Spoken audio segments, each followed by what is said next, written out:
can finally talk. That's how Lenny Kravitz decided to talk about his relationship with ex-wife Lisa Bonet after being quiet for years. No one saw coming what he said, and it's not what you'd expect from a normal confession after a divorce. We never saw Lenny open up like this before. He tells us things we didn't expect, like how much he admires us. What did they really do to each other, and why is he talking now? Let's start the first get-together. Before Lenny Kravitz shocked everyone by telling them about his unbreakable bond with Lisa Bonet, there was an elevator. It was a brief, unexpected moment that started a relationship that neither of them could have imagined would grow into something much deeper than romance. It was 1985 and they were backstage at a New Edition performance. Lenny Kravitz met Lisa Bonet. At the time, Kravitz was trying to become a singer and went by the stage name Romeo Blue, her big name in TV from The Cosby Show. That moment would change their lives for good. When Kravitz saw Bonet, he was drawn to her right away. His mind became tense and his heart beat fast. Kravitz wrote in his autobiography, Let Love Rule, that he wasn't smooth when they met for the first time. It was hard for him to say that he liked her hair, and he later said it was one of the worst lines he had ever heard. Even though the meeting was awkward, something magical took place. We hit it off right away, and time stopped. There was magnetism even though not much was said, Kravitz wrote. They met in an elevator and quickly became close. Their relationship became so strong that it would last through success, marriage, divorce, long distance, and decades. That night, the area behind the stage was very busy. In the narrow hallways and crowded lifts, performers, crew members, and VIP guests mixed together.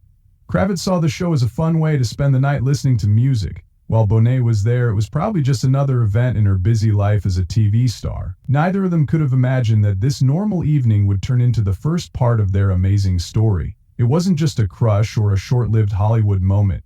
It was the start of a relationship that Kravitz says he never stopped having.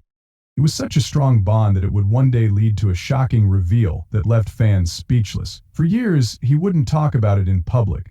But when he did, it went from being friends to lovers. Before Lenny Kravitz shocked everyone by telling the truth about his relationship with Lisa Bonet, they were slowly getting closer, away from the cameras and the news, and before anyone thought of them as Hollywood royalty. After meeting for the first time, Lenny and Lisa didn't become a couple right away. They became friends first before getting together. Bonet kindly let Kravitz sleep on her couch while he was still getting used to working in the music business. Kravitz wasn't even happy with being himself at the time.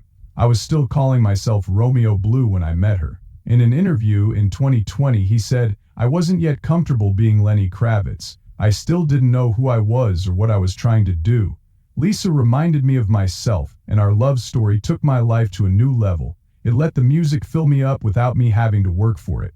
As they spent more time together, their friendship grew strong. Kravitz found in Lisa someone who truly understood him.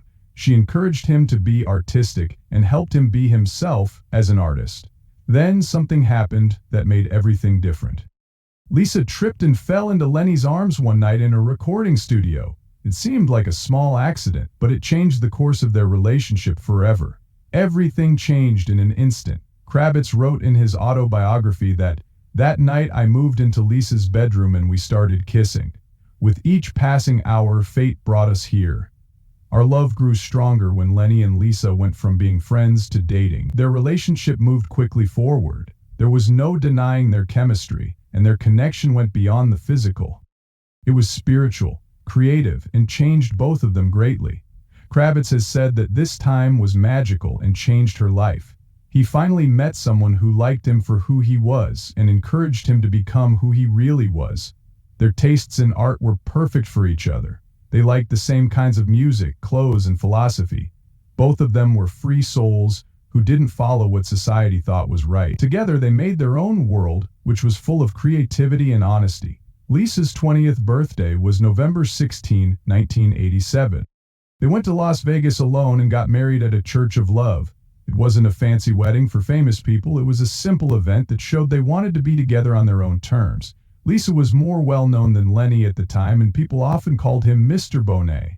He never got upset about something he said. He told People magazine years later, I wasn't paying attention to the fact that I was married to the most beautiful woman in the world. inside and out. The music was interesting to me. Their quickfire romance was so intense that it led to marriage and soon after the birth of their daughter. A blessing that strengthened their bond so much that it never really died, even after they broke up. Lenny's story really amazes me when it gets to the part that no one saw coming following that. Because the bond never went away even after many years had passed and the relationship stopped. No one was ready for what he said next, the birth of Zoe. When he finally told them, Lenny Kravitz shocked everyone when he talked about his relationship with Lisa Bonet. But their story took a beautiful, life-changing turn before that, the birth of Zoe, their daughter. Zoe Isabella Kravitz, Lenny Kravitz, and Lisa Bonet's daughter, was born on December 1, 1988. The birth of their daughter was a turning point in both of their lives. It brought them great joy and made their family stronger. Thoughts of Zoe came up while on vacation in the Bahamas.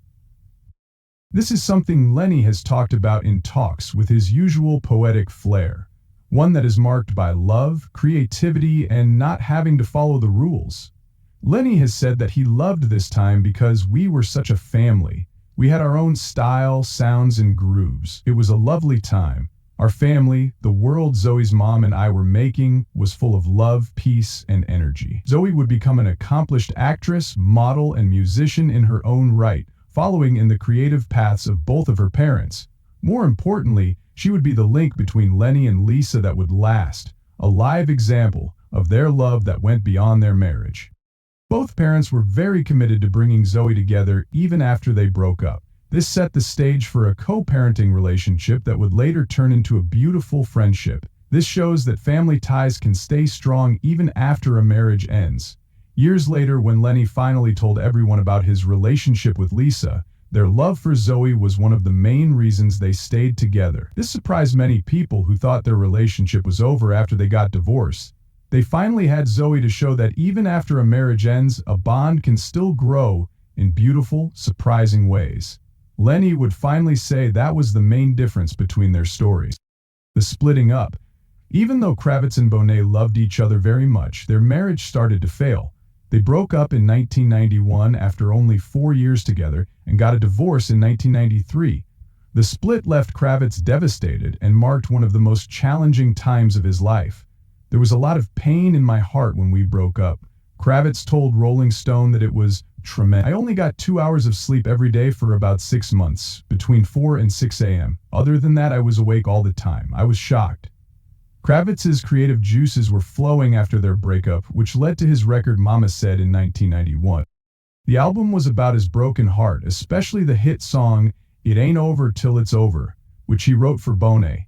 Kravitz dealt with the pain of losing his wife through his music, putting his honest feelings into songs that spoke to millions of fans who were going through the same thing. Kravitz made his feelings very clear in an interview with the New York Times in 1993 when he said, "I still love her very much, a lot more than she knows." These words showed that even though they were apart, his heart was still very close to Bonet. Although neither has ever said in public the exact reason they broke up, both of them went through big changes in their careers around the same time. Kravitz's music career took off, which meant she had to deal with more stress and spend more time away from home because she had to tour and promote her music. It's possible that the demands of fame and the music business made their relationship tough. Also, Kravitz was still figuring out who he was as a person and as an artist. He was only 27 years old when they broke up, and he was still getting to know himself while also juggling the tasks of marriage and fatherhood. According to later comments, Kravitz thought about why they broke up. This honest admission shows the inner turmoil that led to the end of their relationship. Kravitz has never been afraid to admit that he played a part in the end of their marriage, which shows how self-aware he was of his limits at that point in his life. After they broke up, it was especially hard for both of them, as they tried to set new limits in relationships while co-parenting their young daughter. Bonet went to Canyon, California with Zoe, who's 3 years old, after the breakup, looking for a more natural place to be away from the attention of others. Zoe was able to spend time in nature and use her thoughts instead of watching TV, after she moved to Topanga Canyon.